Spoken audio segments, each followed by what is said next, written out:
jobs he couldn't legally hold. It was kind of a wake-up moment for me, and I moved out of San Francisco because I didn't feel safe here. And I don't think our country is going to be safe under Kamala Harris.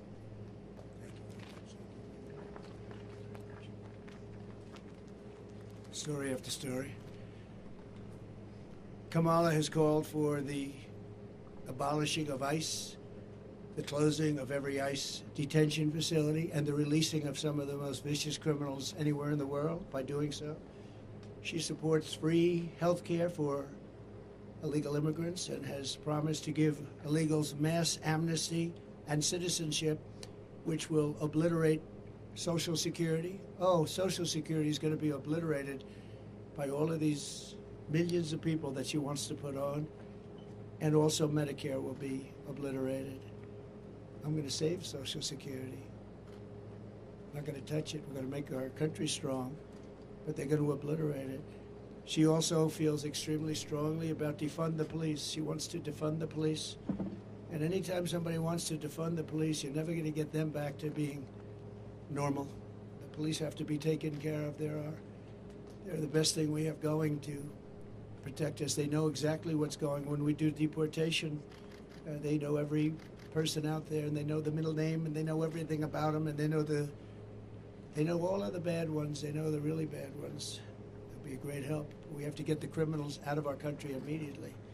Kamala is always going to have open borders. If Comrade Harris has the chance, she will allow more than 100 million illegal aliens into our country. Our country will be overrun, and essentially it won't be a country. It will be not governable.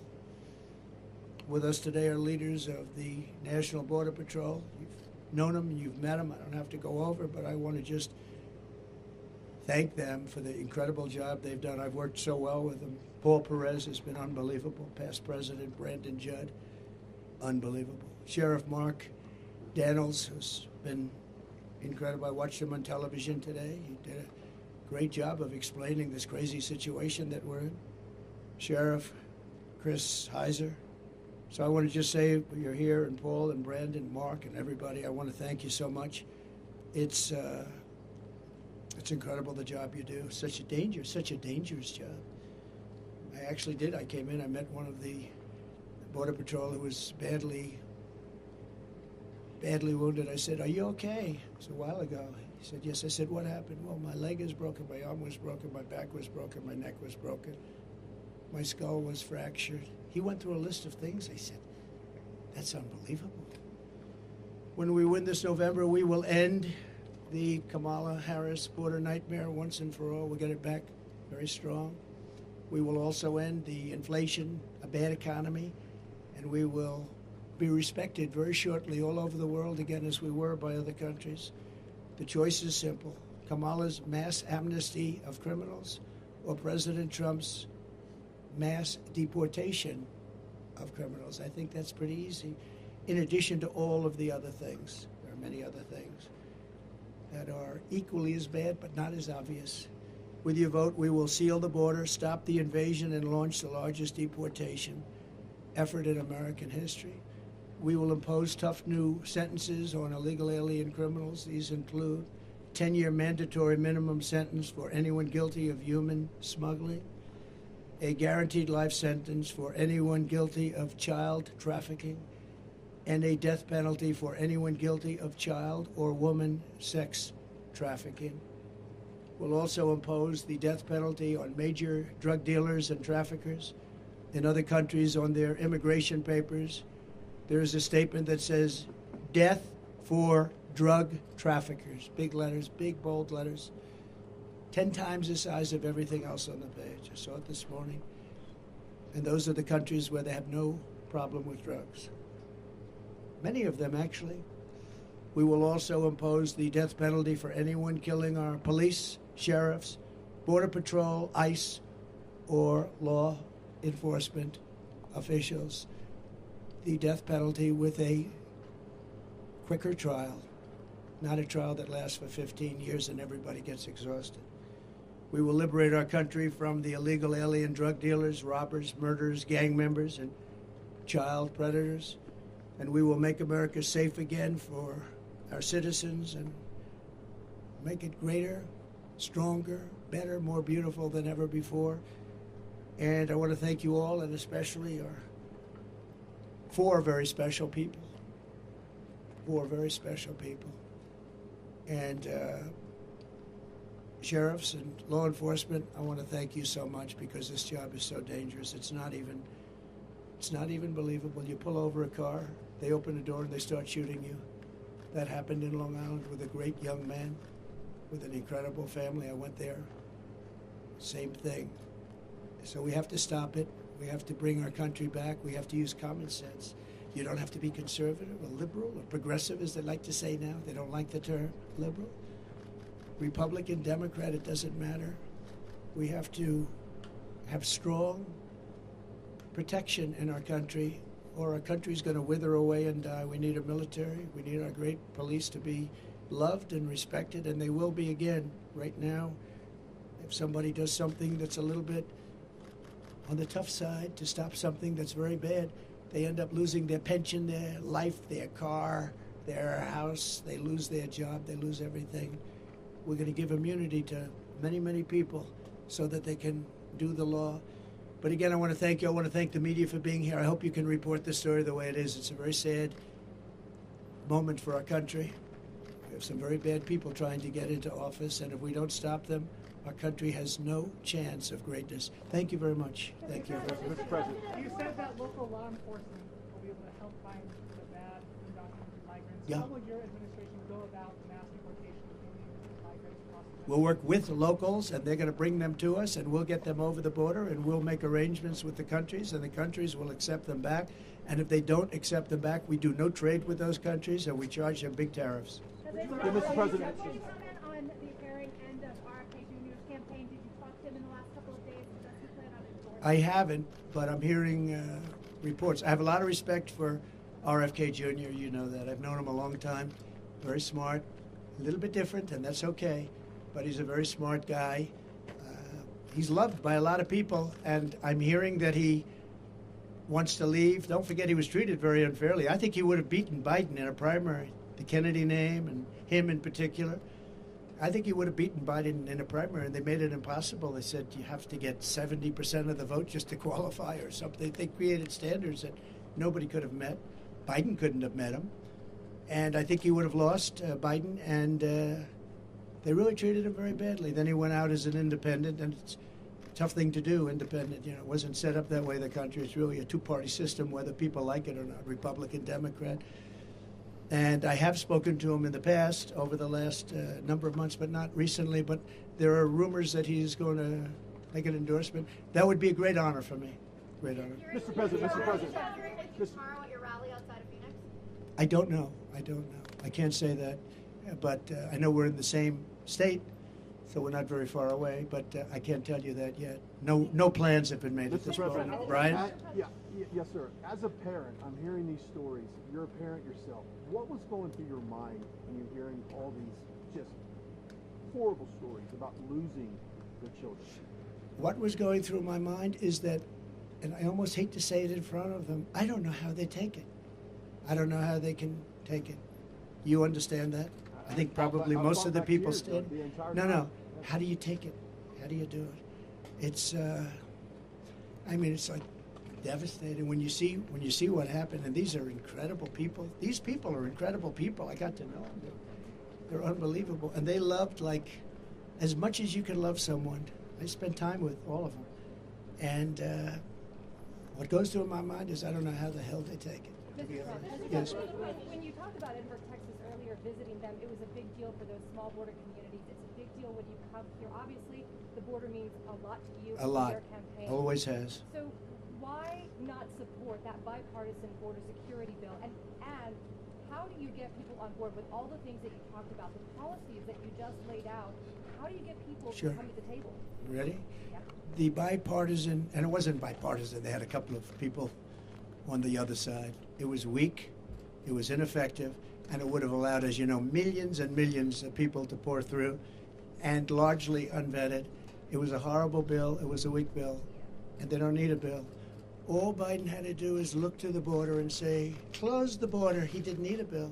He knows that. They didn't want a bill. The bill was terrible.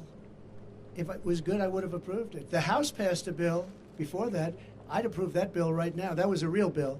But this bill was a weak bill, and it was a shame that they got a Republican. They got somebody who's a very good person, by the way, but they got him to lead it. But it didn't make any difference. If they wanted to close the border, which they don't.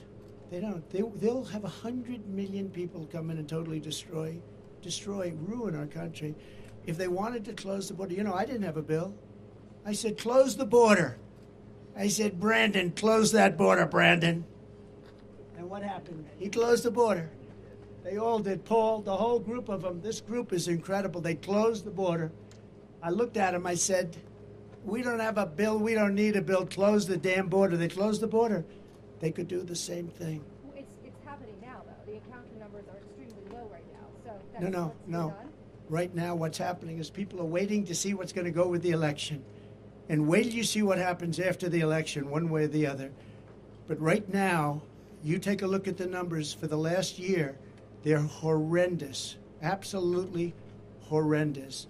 And it's also election time, don't forget.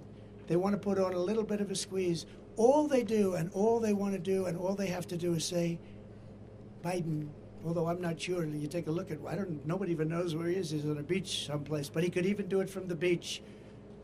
Close the border, and the border is closed. They will close the border immediately. That's what I did. But we had great people. We've lost a lot of those great people because they want to be respected, and they weren't respected because of this administration. And the worst person in, far worse than Biden, was Kamala.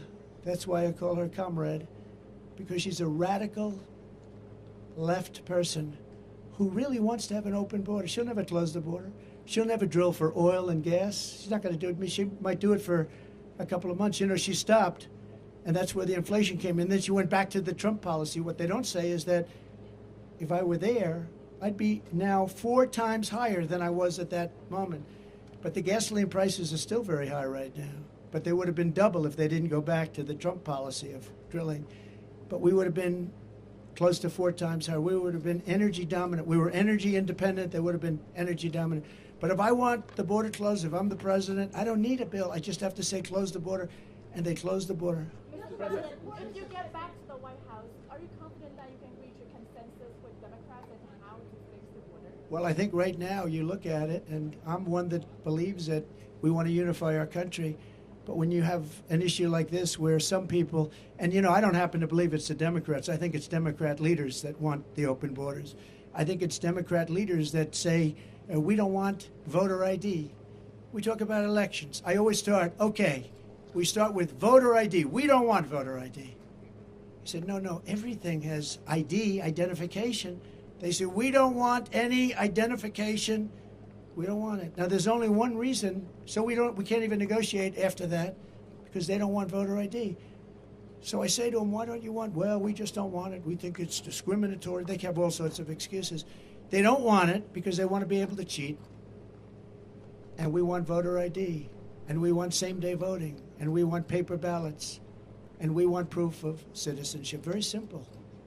France did it. France went to 38 million votes, and they did it because they had mail-in ballots, and they were very unsafe, very bad. They had tremendous problems, and they went 2 years ago with an election and worked out incredibly. 10 o'clock in the evening, they had 37 million votes. They were all counted, and there were no problems. That's where our country should go. But the Democrats don't want to go there because it doesn't allow them to cheat. Okay, how about one more? Mr. President, you have a lot of support from your policies. Today there was a manhunt going on in this county. Somebody made death threats to you. Did you hear about that before coming? No. What are your thoughts coming down here? Some people told me it's dangerous for you to be here. I've heard it's dangerous, but I also have a job to do. I heard it's very dangerous. I haven't heard about that. They probably want to keep it from me. Thank you for telling me. Let's get out of here right now. No, thank you very much for saying. But no, and I have great respect for Secret Service, the job they do, including a month and a half ago when they were jumping on top of me with bullets flying right at them. So mistakes were made, and they're going to learn from the mistakes. But I have great respect. But no, I haven't heard that, but I'm not that surprised. And the reason is because I want to do things that are very bad for the bad guys. So Mr. President, I have heard it's very unsafe to make this trip. There were some people that really didn't want me to make it. Yeah. you have a lot of Please. support. Families and children under your mass deportation.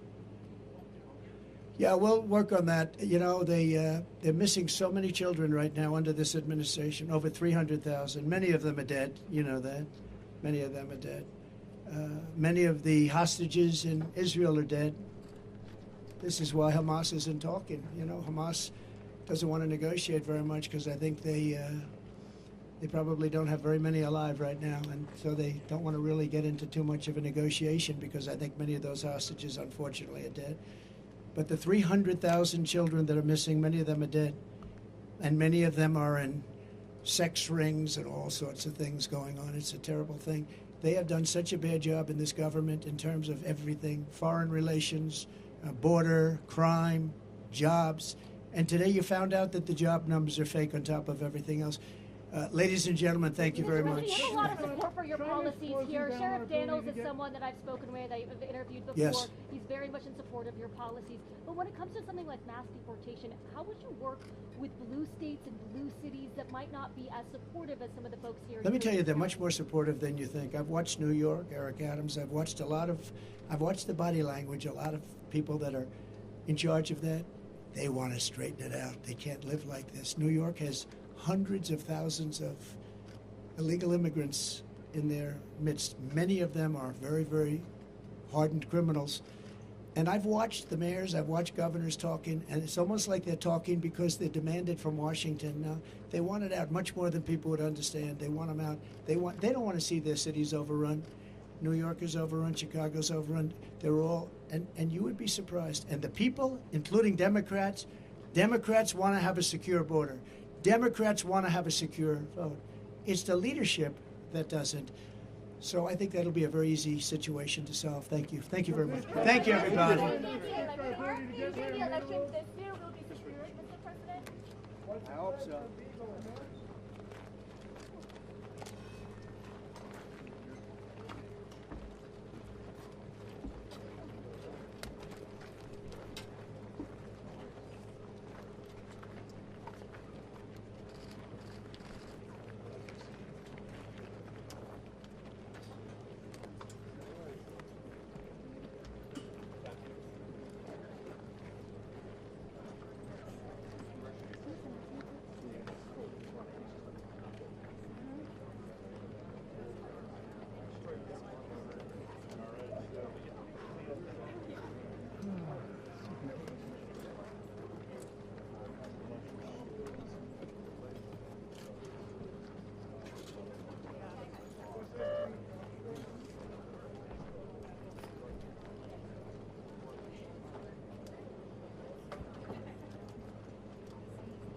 Yes, I can hear you.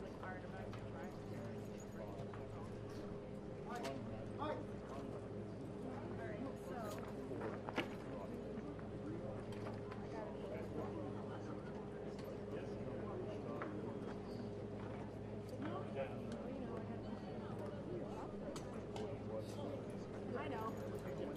It went right, well, and then mid was like SOS, right?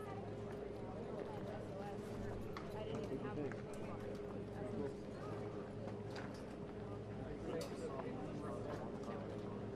The whole thing was bad. I mean, it was fun, like, I'm sure we'll be shocked.